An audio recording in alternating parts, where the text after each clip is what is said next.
বাবু বাসর ঘরে প্রবেশ করে নববধূ মেহরিমাকে বলল, দেখুন, আমি আপনার সাথে সংসার করতে পারবো না। পরিবারের চাপে বিয়েটা করেছি, অন্যথায় আমি এই বিয়েটা করতাম না। বাবুর মুখে এমন কথা শুনে আনন্দে উত্তেজিত হয়ে বলল, আলহামদুলিল্লাহ, এক্স্যাক্টলি আমি আপনাকে সেটাই বলতে চেয়েছিলাম, বাট আমি বলার আগে আপনি আমার মনের কথাগুলো বলে দিয়েছেন। মেহরিমার মুখে এমন কথা শুনে বাবু অবাক হয়ে বলল, তার মানে আপনি বলতে চাচ্ছেন আপনিও এই বিয়েতে রাজি ছিলেন না, পরিবারের চাপে পড়ে বিয়েটা করেছেন? মেহরিমা বলল, শুধুমাত্র মায়ের কারণেই বিয়েটা আমার করতে হয়েছে, অন্যথায় আমিও আপনাকে জীবনে কোনোদিন বিয়ে করতাম না। বাবু একটু কৌতূহলী হয়ে বলল, বাহ, বিষয়টা তো খুবই ইন্টারেস্টিং, তাহলে বলুন শুনি, আপনি কেন এই বিয়েটা করতে চাইছিলেন না? মেহরিমা বলল, আমি কেন আমার পার্সোনাল বিষয় আপনাকে বলতে যাব?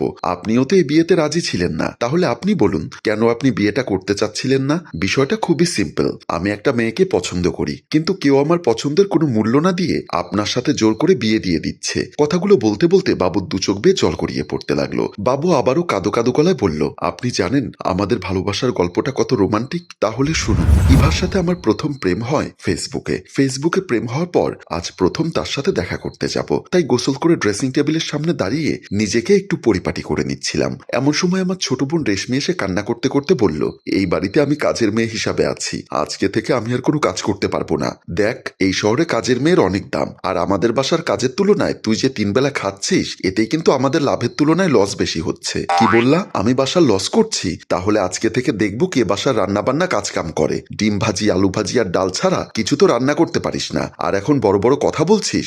দেখ বোন, একটা ভালো কাজের জন্য বের হচ্ছি, শুধু শুধু ঝামেলা না পাকিয়ে যা আছে তা দিয়ে 4টা ভাত দে, বাকি কথা তোর সাথে রাতে হবে। পারবো না, কষ্ট করে রান্না করে রেখেছি, নিজের ভাত নিজে খেয়ে নাও। আর আব্বু বলেছে রাতে তোমার সাথে ইমার্জেন্সি কথা আছে, সন্ধ্যা হওয়ার আগে বাসায় ফিরতে বলেছে। বলেই রেশমি রুম থেকে বেরিয়ে যায়, আর আমি ড্রেসিং টেবিলের সামনে দাঁড়িয়ে নিজেকে বারবার দেখছি, কারণ জীবনে প্রথমবারের মতো আজ নিজের পছন্দের মানুষটার সাথে দেখা করতে যাচ্ছি। আমি আর ইভা একটা কফি শপে বসে কফি খাচ্ছি। আমি কফি খাওয়ার ফাঁকে ফাঁকে আর চোখে ইভাকে দেখছি, ইভাও মাঝে মাঝে লাজুক লাজুক চোখে আমাকে দেখছে। আমাদের ফেসবুকে প্রায় 3 বছরের রিলেশনশিপ। জীবনে প্রথমবারের মতো কোনো মেয়েকে নিয়ে কফি শপে বসেছি। নিজেকে নিজের কাছে কেমন যেন অগোছালো মনে হচ্ছে। আমরা অনেকক্ষণ ধরে এখানে এসেছি, কিন্তু আমাদের মাঝে তেমন কোনো কথা হয়নি। যতটুকু প্রয়োজন ততটুকুর বাইরে আমরা কেউ কিছু বলতে পারিনি। আমি মনে মনে ভাবছি, মানুষ কি করে তার ভালোবাসার মানুষের কাছে বসে সারা দিন গল্প করতে পারে? তাহলে কি গল্প করে? তাদের গল্প কি কখনো শেষ হয় না? আর অথচ এদিকে আমার ভেতর থেকে গল্প তো দূরের কথা, হা না ছাড়া কোনো শব্দই বের হচ্ছে না। নিজের ভেতর থেকে কেমন জানি অস্থিরতা কাজ করছে, তারপরও বারবার নিজেকে স্বাভাবিক রাখার চেষ্টা করছি। একসময় ইভা আমার নীরবতা ভেঙে বলল, কি হলো, এত চুপচাপ কেন? কেমন দেখলে আজ আমাকে? আমি ক্ষীণস্বরে বললাম, আসলে তুমি ছবিতে যত সুন্দর তার থেকেও বাস্তবে বেশি সুন্দরী। ইভা একটা হাসি দিয়ে বলল, কি আমাকে ইমপ্রেস করার চেষ্টা করছো? তোমাকে ইমপ্রেস করতে যাব কেন? তুমি তো ইমপ্রেস হয়ে এখানে এসেছো। বা একটা কথাও মাটিতে পড়ে না, সবগুলোর উত্তর ঠোঁটের আগায় রেডি থাকে, তাই না? ইভার মুখে এমন কথা শুনে হাহা করে হাসতে লাগলাম। তারপর আমরা দুজন রেস্টুরেন্টে বসে একের পর এক গল্প করেই চলেছি। কখন যে সময় চলে গেল আমি আর ইভা বলতেই পারিনি। রাতে আমি বেডরুমে শুয়ে বই পড়ছিলাম, এমন সময় আমার বাবা মমিন খান বেডরুমে প্রবেশ করে। বাবা আমার পাশে বসে বলল, এভাবে আর কতদিন চলবে?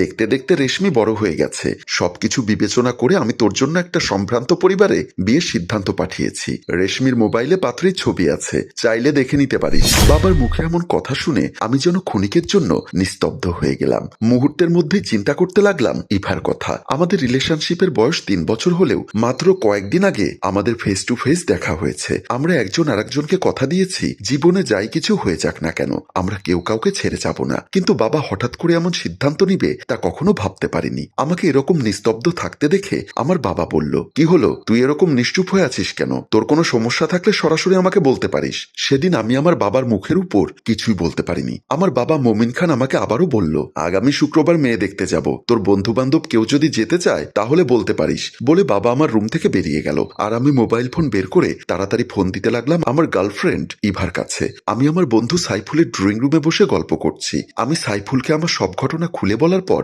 সাইফুল আমাকে বলল, তুই আঙ্কেলের সাথে তোর বিষয়টা সরাসরি শেয়ার করতে পারতি। আমার মনে হয় আঙ্কেল তোর পছন্দটাকে গুরুত্ব সহকারে দেখবে। আরে পাগল, আমি বাবাকে ইশারা ইঙ্গিতে বিষয়টা বোঝানোর চেষ্টা করেছি।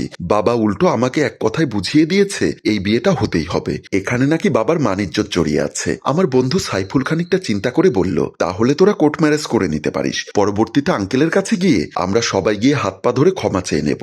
দেখ সাইফুল, এসব বুদ্ধি না দিয়ে কিভাবে বিয়েটা ভাঙা যায় তার একটা বুদ্ধি বের কর। বিয়ে ভাঙা ছাড়া এখানে আর কোনো বুদ্ধি কাজ হবে না। আমার কথা শুনে সাইফুল আবারও ভাবনায় পড়ে গেল। কিছুক্ষণ চিন্তা ভাবনা করে সাইফুল আমাকে বলল, যে মেয়ের সাথে তোর বিয়ে ঠিক হয়েছে আমরা সরাসরি তার সাথে দেখা করে বিষয়টা বুঝিয়ে বলি। মেয়ের দিক থেকে যদি বিয়েটা ভেঙে যায় তাহলে তো আর কোনো সমস্যা নেই। সাইফুলের এই বুদ্ধিটা আমার অনেকটা পছন্দ হয়েছে, কিন্তু প্রবলেমটা হচ্ছে মেয়ে বিয়ের আগে আমার সাথে দেখা করতে রাজি হবে কিনা সেটা তো জানি না। তাই আমি সাইফুলকে বললাম, যদি মেয়ে আমাদের সাথে দেখা করতে রাজি না হয়? সাইফুল একটা হাসি দিয়ে বলল, আরে গাধা, মেয়ে যদি আমাদের সাথে দেখা করতে রাজি না হয় তাহলে তুই তোর বিষয়টা ফোনে তার সাথে শেয়ার করবি। মেয়ে যখন শুনবে তোর গার্লফ্রেন্ড আছে, দেখবি এমনিতেই মেয়ে নিজেই বিয়ে ভেঙে দিবে, কারণ কোনো মেয়ে তার স্বামীর ভাগ অন্য কাউকে দিতে চায় না। সাইফুলের এরকম আইডিয়াটা আমার পছন্দ হয়েছে, তাই আর আমি সময় নষ্ট না করে সাইফুলের বাসা থেকে বিদায় নিয়ে চলে আসি। রাতে সাইফুলের কথা মতো আমার হবু স্ত্রী মেহেরিমার ফোনে কল করলাম। ফোনে কল হতেই ফোন রিসিভ করলো আমার হবু শাশুড়ি ইমা বেগম। আমি আমার হবু শাশুড়িমাকে সালাম দিয়ে মেহেরিমার কথা জিজ্ঞাসা করলাম। আমার হবু শাশুড়ি আমাকে বলল, সে তো ঘুমিয়ে গেছে, তুমি বরং কাল সকালে ফোন দিয়ে কথা বলো। আমার হবু শাশুড়ির মুখে এমন কথা শুনে মনে মনে ভাবতে লাগলাম, বিয়ের মাত্র আর 2-3 দিন বাকি আছে, এই মুহূর্তে সময় নেওয়াটা আমার জন্য একদমই ঠিক হবে না। আর তাছাড়া মেয়ের মা যখন ফোন ধরেছে তাহলে মেয়ের মাকেই বিষয়টা খুলে বলি। কোনো মেয়ের মা তো আর চাইবে না যে তার মেয়েকে এরকম একটা ছেলের কাছে তুলে দিতে যে কিনা বিয়ের 2-3 দিন আগে তার প্রেমিকার কথা শ্বশুরবাড়ির মানুষের সাথে শেয়ার করে। তারপর আমি বুকে সাহস নিয়ে আমার হবু শাশুড়িকে আমার আর ইভার সম্পর্কের কথা খুলে বললাম। আমার মুখে আমার সম্পর্কের কথা শুনে আমার শাশুড়ি একটা হাসি দিয়ে বলল, আহা জামাই বাবাজি, এগুলো কোনো ব্যাপার না, প্রত্যেকটা মানুষের জীবন খুঁজে দেখো, 2-1টা ভালোবাসার চিহ্ন সবাই আড়াল করে রাখে। তাছাড়া আমার মেয়ে তো আর ধোয়া তুলসী পাতা না, সেও তো একটা ছেলেকে খুব পছন্দ করত, এর জন্য তো আর বিয়ে ভেঙে দেওয়া যায় না বাবা। আমি আমার শাশুড়ির মুখে এমন কথা শুনে কি বলবো কিছুই বুঝতে পারছি না। নির্বাক বোকার মতো হা করে শুনে যাচ্ছি আমার শাশুড়ি মায়ের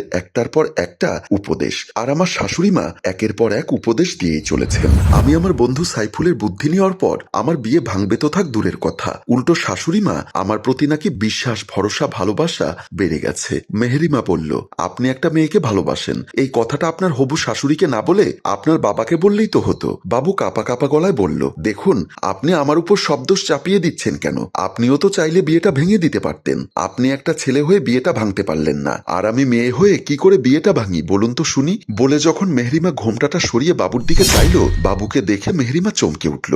বাবু মেহরিমাকে দেখে চমকে উঠে বলল, ইভা তুমি? তার মানে তোমার সাথেই আমার বিয়ে হয়েছে? বিয়ে হয়েছে মেহরিমার সাথে? মেহরিমা কোথায়? আরে গাধা, আমার নামে মেহরিমা জাহান ইভা। বাবু আবারও বলল, কিন্তু আমি তো বিয়ে করেছি মেহরিমাকে। বাবুর কথা শুনে ইভা রাগান্বিত হয়ে বলল, এখন আর আমাকে ভালো লাগে না, তোমার মেহরিমাকে ভালো লাগে। বলে ইভা ঘোমটাটা টেনে বলল, যাও তুমি তোমার মেহরিমার কাছে, আমার কাছে আসার চেষ্টা করবে না। বাবু বাসর ঘরে তার ভালোবাসার মানুষটাকে পেয়ে আনন্দে আত্মহারা হয়ে যায়। আল্লাহকে ধন্যবাদ জানিয়ে বাবু মেহরিমা জাহান ইভার ঘোমটা ধরে আস্তে করে টান দিতে লাগলো, আর ইভা বাবুর কাছ থেকে নিজেকে সরিয়ে রাখতে গিয়ে একসময় ধপাস করে বাবুল খুলে এসে পড়ে। বাবু ইভাকে জড়িয়ে ধরে, আর ইভা লজ্জায় বাবুর বুকে মুখ লুকাতে থাকে। সম্মানিত ভিউয়ার্স, আমাদের গল্পটি যদি আপনাদের ভালো লেগে থাকে তাহলে লাইক, কমেন্ট ও শেয়ার করে আমাদের পাশেই থাকুন। গল্পটির রচনায় মোশাররফ হোসাইন মৃদুল, পরিচালনায় HM কানন, চিত্রগ্রহণ ইফতি হুসাইন। ধন্যবাদ।